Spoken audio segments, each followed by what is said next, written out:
Hi guys, it's SkintBoot here, and today what I'm going to be bringing you guys is a No Man's Sky video. And in today's video, what I want to bring you guys is a bit of a speculation heavy kind of video. Feels like I haven't done one of these in a bit of time now, but more specifically with speculation, I want to look at the near future of No Man's Sky and the updates which will eventually come out for No Man's Sky. That being the 1.4 update. In today's video, I want to look at and explore what could be in the 1.4 update, the changes and additions that it will bring to the game, and also the main focus of it, when it's likely to come out, things like that. And I will say, first of all, that this video will be extremely speculation heavy, but there will be quite a bit of logic applied to it. This isn't blind speculation like I always do. There is some kind of evidence to do with it. But anyways, regardless, with all of that out of the way, let's get started. Now, right off the bat, I want to say that I believe 1.4 will not be on the same scale as 1.3. Judging from how frequently No Man's Sky is being updated at this point in time, with 1.37 dropping today, 1.4 should follow Hello Games' old schedule of an update every 3 months. At least this is like a rough guide. 1.3 obviously broke this schedule due to the size of it, but we knew this was different because of the Waking Titan ARG. However, since the conclusion of Waking Titan, no new project similar to the ARG has been birthed, so it's reasonable to assume that 1.4 will be coming in the old time frame and will not be on the same scale as 1.3. Now, based off this information, I would like to think that the new update for No Man's Sky may drop around early November, or it's possible it could be earlier, as Hello Games seem to be edging closer and closer to 1.4 through their minor updates. But regardless of when the update does drop, the quality of the content will not suffer. Yes, it will most likely be smaller than 1.3, but it won't be an insignificant update, and that is so important to remember. So now we have the kind of time frames, things like that out of the way, we can actually delve a bit more deeper into the content of what could be in 1.4, what the main focus of the update will be, and just some general things which I think may be likely to be added in. Now, in my opinion, I strongly believe that 1.4 will be focused on improving and adding onto features that were introduced with 1.3. And to begin with, I want to discuss how Hello Games will almost definitely improve on their biggest feature of 1.3, that being the joint exploration or co-op, whatever you want to call it, that currently exists as a fairly basic feature. Now, I do have some logic behind this belief, you know, I'm definitely not just chatting shit for views.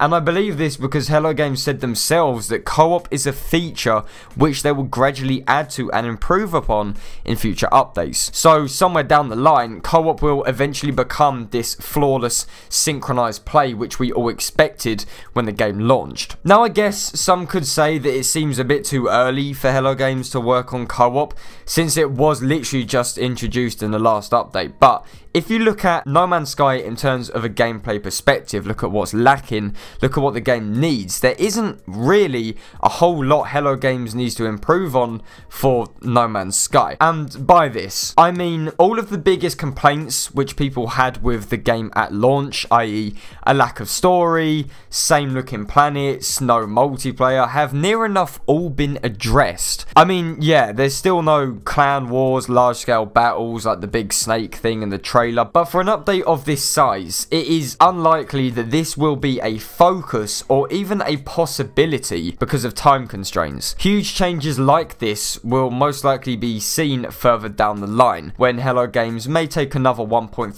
route with an ARG to keep us busy during the extended development time. Because Hello Games don't really have the time to add new content that is on the same level as, say, the whole new story that was written from scratch in 1.3, it's likely to assume that they will simply build upon what already exists. But the real question is, how can co-op be improved? What these improvements will actually consist of is honestly anyone's guess, but I do personally believe that a major thing which Hello Games will focus on will be syncing players' worlds so joint explorers see and interact with the planet the same. This is because, at the moment, the only big thing holding back co-op in No Man's Sky, aside from the lack of a player model, is the fact that planets are not synchronized with each other. For example, I could be getting attacked by a huge fuck off dinosaur that's eating my ass and tearing my skin off, but my mate can't see any of this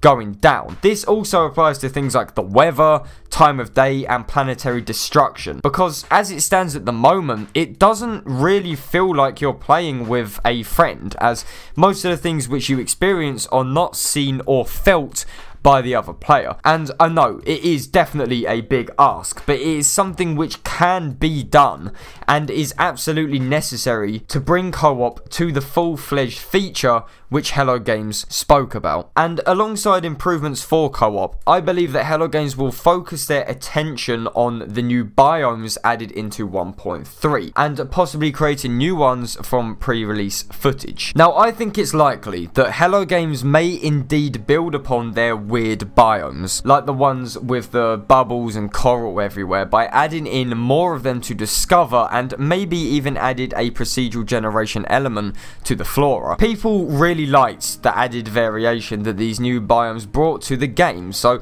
it seems likely and fairly straightforward that Hello Games would want to expand upon this with newer additions. Also, I would like to believe that some pre-release biomes may be birthed as a result of the introduction of actual desert planets in 1.3, and for me, this has to be the sand dune planets that were seen in trailers, like the one with the fat ass worm. It sounds stupid, but it's something people do want.